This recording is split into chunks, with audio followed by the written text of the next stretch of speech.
For 25 years, I built his life with my hands. And in less than 2 minutes, he threw me out like I was nothing. But what he didn't know was, the woman he tried to discard was about to become the owner of everything he took for granted. It happened on a Tuesday morning. I had just walked in the front door, still wearing my old cardigan from the night shift, my legs sore, my back stiff. I'd worked for the same woman, Catherine Lane, for over 2 decades, first as her housekeeper, then her caregiver, then eventually as someone she trusted like family. But that morning was different. That morning, I was coming home without a job. Catherine had passed away quietly in her sleep 3 nights earlier. Her lawyer had told me I didn't need to stay behind to clean the estate. He said she had left instructions. Something about a letter for me. But I didn't have time to process any of that yet. All I knew was that for the first time in 25 years, I had no work, and no income. When I stepped inside, Daniel was pouring himself coffee. He barely looked up. "You're home early." "I'm not working for Catherine anymore," I said, my voice low. "She passed away." He didn't blink. "Then what's the plan?" I need a little time to figure things out. Just a few days." He set the mug down.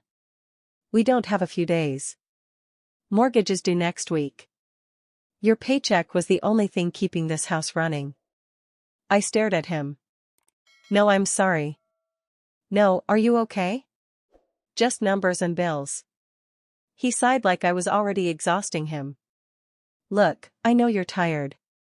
But come on, Margaret. You can't just stop working. That's not how life works." I didn't answer right away. My hands were still trembling. Not just from fatigue, but from how quickly compassion had vanished from his face. Daniel hadn't always been this way.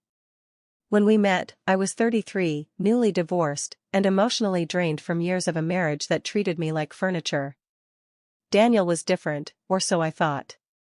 He was charming, always making promises about building something together. He needed help with his small auto repair shop. I needed someone who made me feel seen. But over time, the charm faded. The promises dried up. And all that remained was expectation. I became the one who paid the utility bills when business was slow. The one who took care of his aging mother, Edith, when he didn't have the patience. The one who cleaned, cooked, and worked overtime so he could stay afloat. And somehow, that became my role. Quiet, invisible support. Until now. "Daniel," I said carefully, "I've worked since I was 16. I've never asked for a break. I just need a little time to figure things out." He scoffed. "You should have figured that out before you lost your job. You're not 25 anymore. What employer's gonna hire someone your age? If you stop now, we'll fall behind. Edith's medical bills aren't going anywhere." "I know," I said, trying to stay calm. "But I also know that after 25 years of keeping this family together, I deserve more than being treated like a machine that ran out of batteries." He slammed the mug on the counter. "You think you're the only one who's tired? I run a business. I've got responsibilities. And who kept that business alive when it was bleeding money? Who paid off your tax debt 5 years ago?" He didn't respond. He didn't have to. Because in that silence, I saw the truth. He never saw me as a partner. Just as backup. Expendable. And now that the money wasn't coming in, he wanted me out. I had built this house. I had paid for the roof he slept under. And still, I wasn't welcome in my own home. I didn't cry. Not yet. Instead, I walked upstairs to pack my suitcase. Because if I had to choose between staying somewhere I was invisible, or stepping into the unknown with dignity, I would choose myself. Every single time. I didn't slam the door when I left. I didn't scream. Didn't throw plates. Didn't demand answers. I just zipped my old suitcase closed, picked up my coat, and walked out. That quiet exit must have frustrated Daniel more than anything else. Because just as I reached the front door, he muttered under his breath, "You can't seriously be doing this." I turned to look at him one last time. "You already did." Then I stepped outside. It was raining. The sky felt heavy, like it wanted to weep for me, even if I refused to. I had $62 in my wallet. No plan. No savings left. Every spare cent I'd ever earned had been funneled into keeping Daniel afloat, his business, his mother's healthcare, this house that now belonged to him on paper, even though I'd paid most of the down payment. I took a bus to the only hotel I could afford for the night. Thin sheets. Buzzing lights. The kind of place where no one makes eye contact. And yet, lying on that stiff mattress, staring at the water stains on the ceiling, I felt something strange. Relief. For the first time in years, I wasn't being asked to fix everything. No one was demanding dinner. No one was shoving bills in my face. No one was telling me I wasn't enough. Just silence. Just me. I drifted off with one question spinning in my head. What now? The answer came the next morning, in the form of a voicemail. It was from Patrick, Catherine's lawyer. "Margaret," he said, voice calm and precise, "I know things have moved quickly, but I need to meet with you this week. Catherine left very specific instructions about your role in the estate. I believe you'll want to see this in person." I stared at the phone. Role in the estate? I had assumed that when Catherine passed, her assets would go to distant family members, maybe a few charities. She had no children, no siblings left. But we'd never talked about money. Only books, recipes, music, and memories. She treated me like a companion, not a servant. Still, something about the way Patrick spoke, the gravity in his tone, made me pause. That afternoon, I went to his office. Mahogany shelves. Crystal decanter on the corner table. The kind of space where powerful people sign powerful documents. He greeted me with a soft smile. "Margaret, have a seat." He pulled out a folder. Thick. Bound with a red ribbon. "This," he said, "is Catherine Lane's final will and testament." I braced myself. He opened it. "Read one line out loud." "I, Catherine Elaine Lane, in full sound mind, leave the entirety of my estate, monetary, real estate, stocks, and all personal belongings, to Ms. Margaret Louise Turner, who has been more family to me than anyone bearing my blood." My breath stopped. I blinked, unsure if I heard right. "Come again?" Patrick smiled. "You're the sole beneficiary. Catherine updated her will 5 years ago. She also created a trust fund in your name. Everything she had is now yours." I couldn't speak. Not out of greed. Not out of disbelief.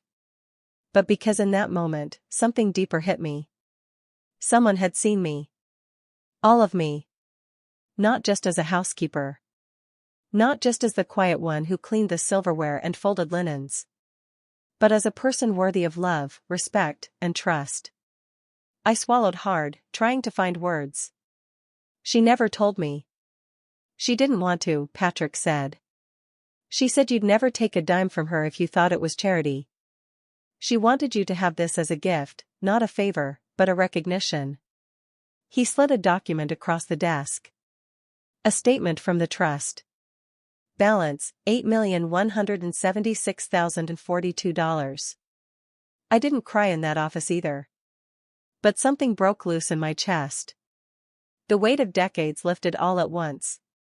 I had spent so many years trying to prove my worth, to men like Daniel, to families like his, to people who only valued me when I brought home a paycheck. But now, someone had already declared my worth. In writing. I left the law office in a daze. Not drunk on money, but on the sheer, quiet justice of it all. I was free. And no one, not Daniel, not Edith, not Chloe, had the slightest idea what I was about to do next. I didn't run out and spend the money. Not at first. I didn't buy jewelry or fly to Paris or post cryptic messages online. Instead, I booked a quiet suite at a hotel with warm lighting and good pillows. I slept for 12 hours straight.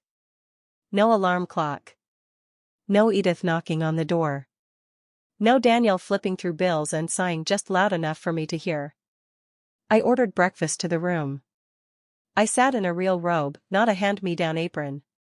And for the first time in what felt like decades, I let myself taste the food, really taste it, not scarf it down between chores. The money wasn't the miracle. The silence was. The peace. No more walking on eggshells.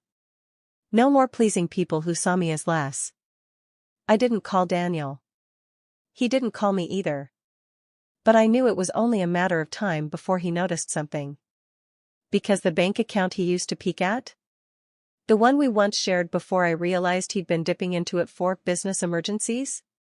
That account was now locked, frozen, and emptied, transferred to my private name. Within 2 days, I got the first message. Daniel. We need to talk. I think we both said things we didn't mean. Can we be adults about this? I didn't respond. Daniel, 2 hours later.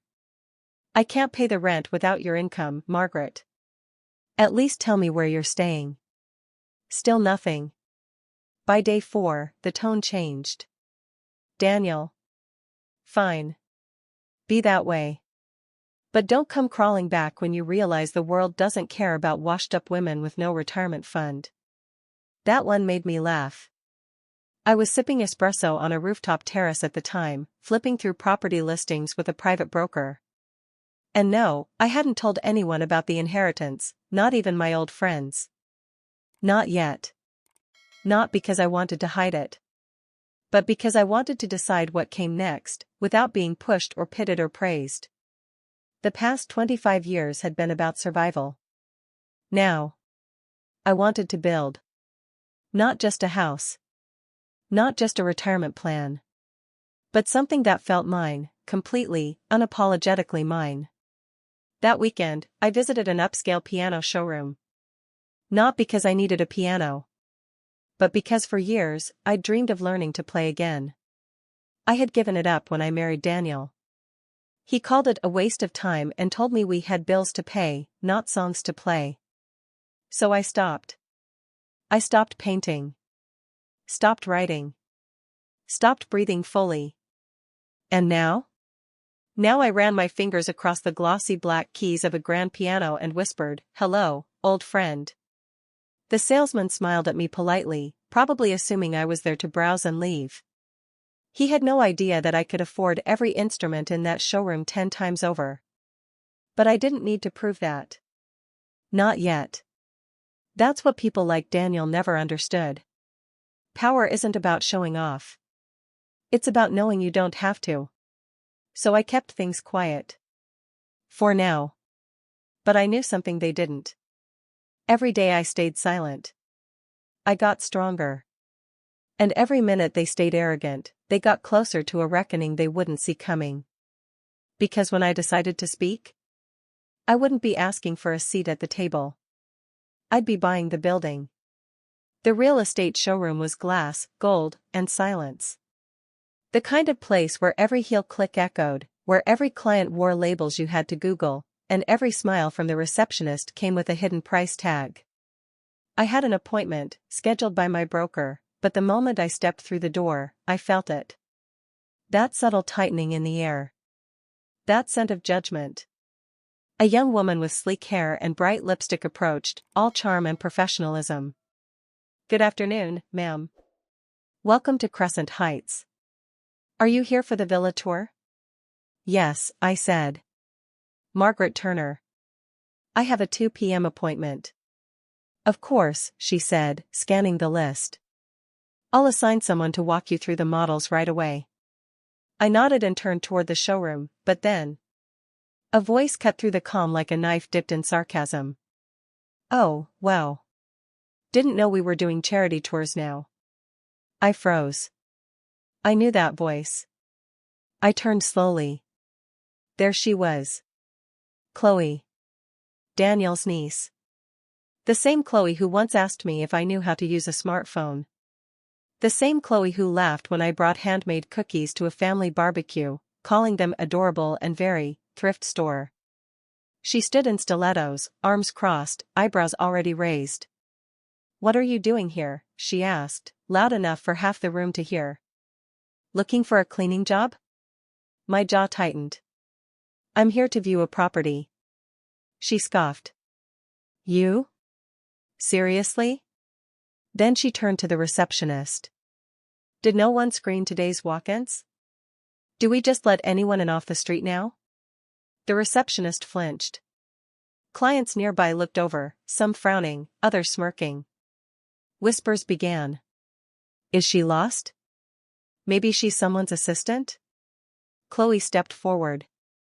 "This community starts at $1.6 million. You know that, right? This isn't a rental tour." I kept my tone even. "I'm aware of the price range." She snorted. "Then I guess someone's handing out lottery winnings." She reached for her phone, smirking. "Security's going to love this." That's when I pulled out a sleek envelope. Inside, my bank statement. Printed. Official. Verified. I handed it to her without a word. She unfolded it lazily, then froze. Eyes widened. Her cheeks flushed. Then drained. She scanned the numbers once. Twice. Then looked at me like she was seeing a ghost. This can't be real." I took the paper back. "It is." A hush fell over the showroom. I turned to the receptionist. "Would you kindly call your sales manager? I'd prefer to continue my tour without distractions." Within moments, a sharply dressed man appeared. Professional. Polished. All charm. "Ms. Turner, I'm Alex, the client experience manager. I heard there was a situation?" I smiled. "Nothing I can't handle. But I do prefer a different associate for the tour. Perhaps someone newer. Someone with fewer assumptions." He nodded quickly. "Of course. Monica, would you please assist Ms. Turner?" A young woman, likely in her early 20s, stepped forward. She looked both nervous and hopeful. "I'd be honored," she said. Chloe stood frozen, lips pressed into a thin line. I turned to her, my voice soft but firm. "You were right, Chloe. I'm not just here to look. I'm here to buy." Then I glanced back at the model display and pointed to the most elegant villa. "That one." Monica blinked. "You want to tour that one?" "No. I want to buy it. Today." Gasps. Murmurs. The sound of someone dropping a brochure. Chloe's face collapsed. As Monica led me toward the contract room, I turned over my shoulder one last time. "And Chloe," I said gently, "be careful who you laugh at in the lobby. You never know who owns the building." We sat down in the signing room. Monica's hands were trembling as she set the papers down. "Ma'am, I just want to say, this is the first sale I'll ever close," she whispered. "I don't know how to thank you." "You don't have to," I replied gently. "You treated me with respect. That's rare. And it's enough." I signed the contract without hesitation. Not because I wanted revenge. But because I wanted space. Space that was mine. No strings. No debts. No man's name on the mailbox but my own. The room was still buzzing with whispers when I turned to Monica and said, "I'd like to buy a second unit." Her eyes widened. "A second villa?" "Yes. As an investment." Then I paused, and added, "But there's a small matter I'd like your sales manager to help me with first." Moments later, Alex returned, smiling wide. "Ms. Turner, I heard you're considering another property?" "I am," I said calmly. "But before we proceed, I'd like to formally address what happened in the lobby." He blinked, uneasy. "Yes, of course. Chloe shouldn't have spoken to you that way. I sincerely apologize on her behalf." "I don't need an apology from you," I interrupted. "I'd like to hear it from her." Publicly. His smile faltered. I understand. Then I turned to Monica. Could you ask Chloe to join us? Monica nodded and left the room. Minutes later, Chloe appeared, arms crossed, face stiff. Alex cleared his throat. Chloe, you owe Ms. Turner a formal apology. Now. She hesitated. You're kidding, she muttered. No, Alex said firmly. Chloe's jaw clenched. Then, through gritted teeth, she said. I'm sorry for assuming things about you. That was unprofessional. I didn't flinch. And? She looked at Alex, as if pleading for rescue. But he stepped back, letting her hang in her own silence. I shouldn't have made comments about your background, she mumbled. Or tried to have you removed. I nodded. Thank you. One more thing. She blinked. Yes? I pulled out my phone and tapped the screen. The showroom fell silent. On speaker, I played a recording, just 20 seconds long, but more than enough. Chloe's voice, sharp and mocking, rang out. She's just some old housekeeper. Probably pretending to be rich. These people don't buy, they beg. Her face turned ghost white. Wait, where did you get that? The front desk security cameras record audio, I said coolly. I asked for a copy. Alex's smile was gone. Chloe, he said quietly, this is a clear violation of our code of conduct. Chloe stammered. I was just joking. Everyone jokes. No, Alex said. You publicly harassed a client, and now there's proof. He turned to security. Escort her out. Immediately. 2 guards stepped forward. Chloe shrieked. This is insane. You're firing me because of her? She's a maid. I stood. No, Chloe. You're being fired because you treated someone like trash. And now, you're standing in the garbage. As she was dragged out, her heels screeching against the tile, the entire showroom seemed to exhale. Alex turned to me, eyes full of apology. Ms. Turner, again, please accept our regrets. We'll do whatever we can to. No need, I said. I've already gotten what I wanted. Then I smiled at Monica. Let's move forward with the second villa. Monica's eyes lit up again, and we walked back to the contract table. But as I signed, a thought bloomed in my chest, warm, powerful, and full of clarity. I hadn't just bought 2 homes. I had bought back my voice. And no one, not Daniel, not Chloe, not anyone else, would ever silence it again. It started with flowers. Not the kind he ever gave me during our marriage. These were extravagant, orchids, lilies, even imported roses, all carefully arranged and delivered to the front desk of the luxury residence I had just moved into. No note at first. Then, a day later, another bouquet arrived. This time, there was a card. Margaret, I'm sorry. Let's talk. Please. Daniel. I didn't respond. The concierge asked if I'd like to keep receiving deliveries. I gave a calm smile and said, from now on, anything from Daniel Collins goes straight to the trash. They nodded. 2 days later, he upped his game. He started waiting near the gated entrance, pretending to pass by on walks he never used to take. I saw him from the tinted windows of my new car, eyes scanning every vehicle like a hungry dog waiting to be fed. He was thinner. Unshaved. But it wasn't heartbreak. It was hunger. Not for me. For whatever it was he now suspected I had. That evening, my phone buzzed. Daniel. Hey. I've been thinking about us. About everything. I messed up, okay? I didn't realize how much you meant to me until you left. Still, I said nothing.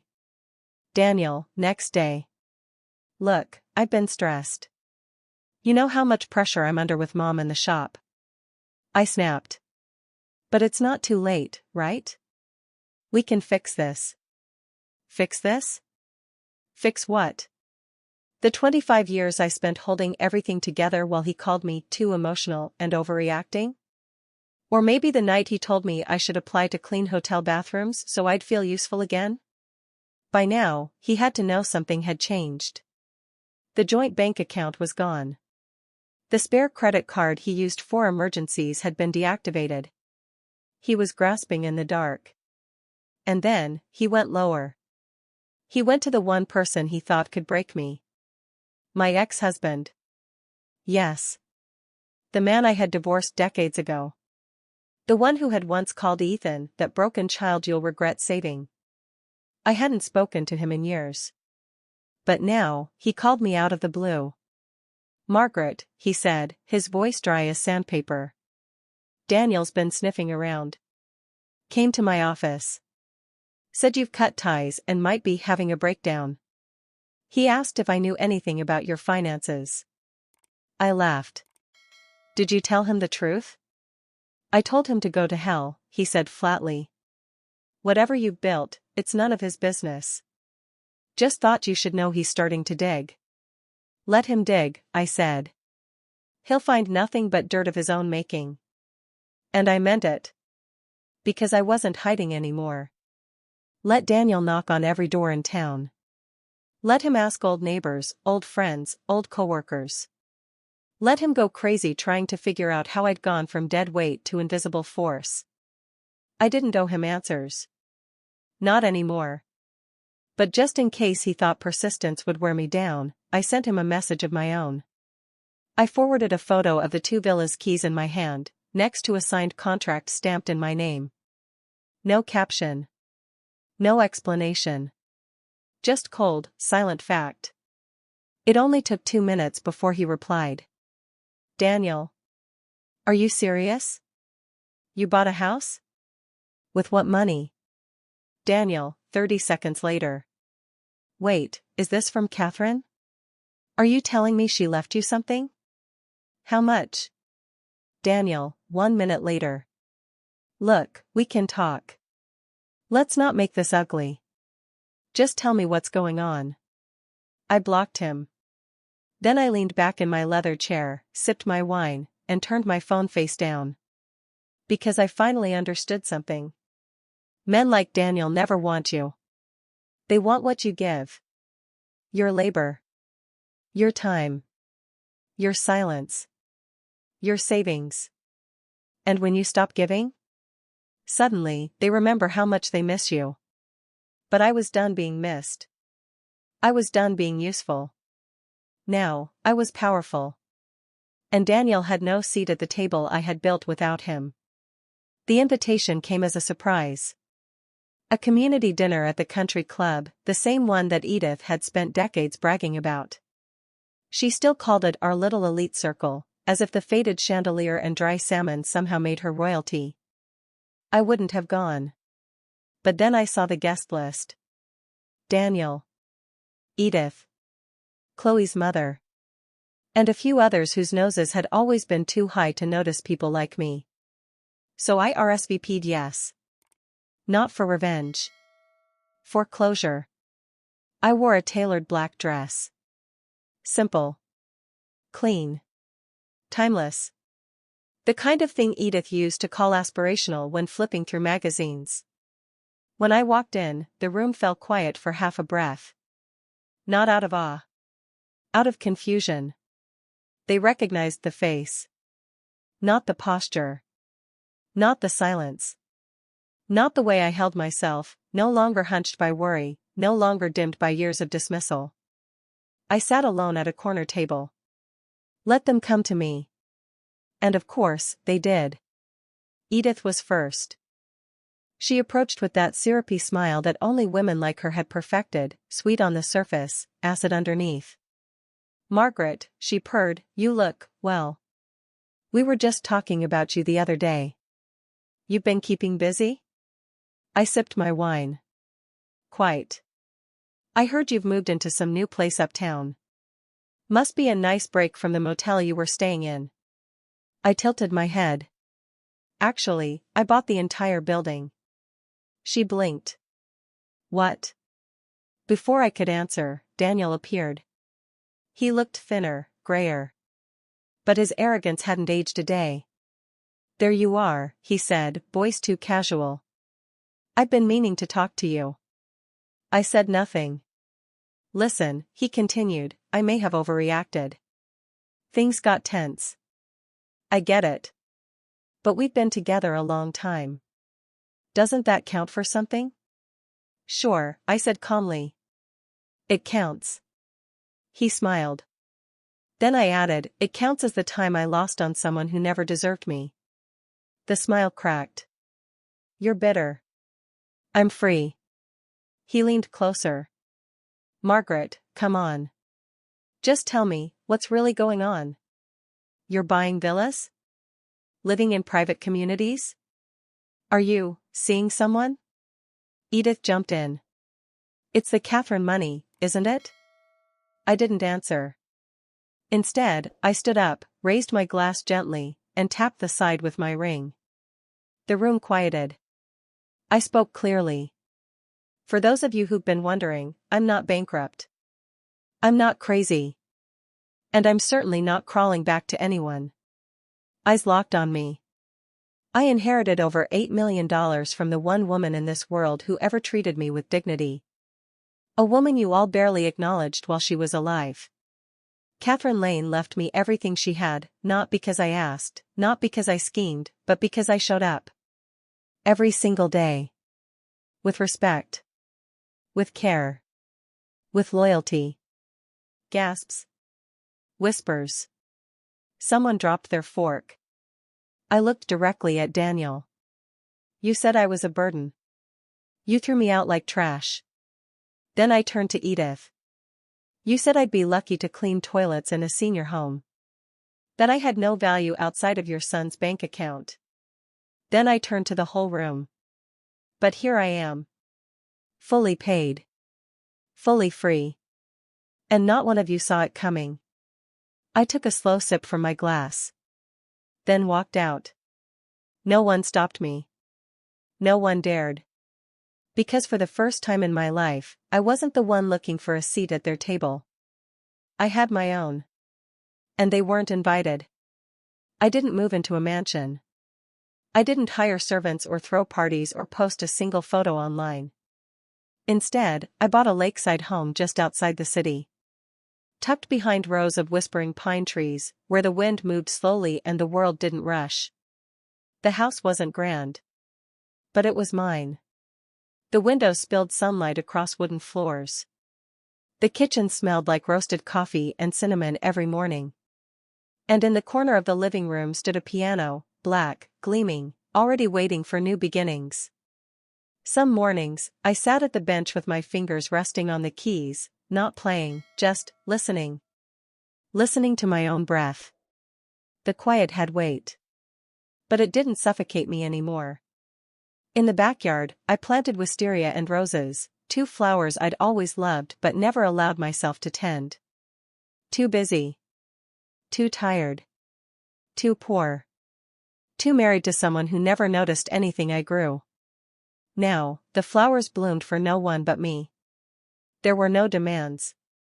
No passive-aggressive sighs. No guilt served with breakfast. Just space. Just peace. Once in a while, people from my past still tried to reach out. Danielle sent an email marked urgent. I didn't open it. Edith tried to leave a voicemail. I deleted it. They weren't part of this chapter. Because the truth is, I didn't need them to apologize. I didn't need closure from people who were never open in the first place. What I needed was to come back to myself. And I did. Not all at once. But slowly. One flower at a time. One piano note at a time. One deep breath at a time. Sometimes, friends ask if I regret it all, if I regret staying in a loveless marriage for so long, working without recognition, giving too much for people who gave nothing back. But regret is a useless tool. It only carves into what you can't change. So no, I don't regret the past. Because it taught me something no easy life ever could. That it's never too late. To stop begging for crumbs and bake your own bread. To stop shrinking yourself to fit someone else's mold. To start again, even when the world says you're finished. Because I wasn't finished. I was just beginning. And in the second half of my life, I finally became something I had never dared to be before. Not perfect. Not polite. Not pleasing. But free. Sometimes, the people we love most are the ones who betray us deepest. But in every betrayal, there's a choice, to break, or to rebuild. Margaret chose to rebuild. Not with anger, but with clarity, dignity, and quiet power. What about you? Have you ever been treated like a burden when you needed support the most? Let us know in the comments. Type 2 if you think Margaret made the right choice. Type 7 if you believe forgiveness was still possible. And don't forget, like, subscribe, and turn on notifications for more powerful Reddit stories like this. Her story isn't just hers. It could be any of ours. We'll see you in the next one.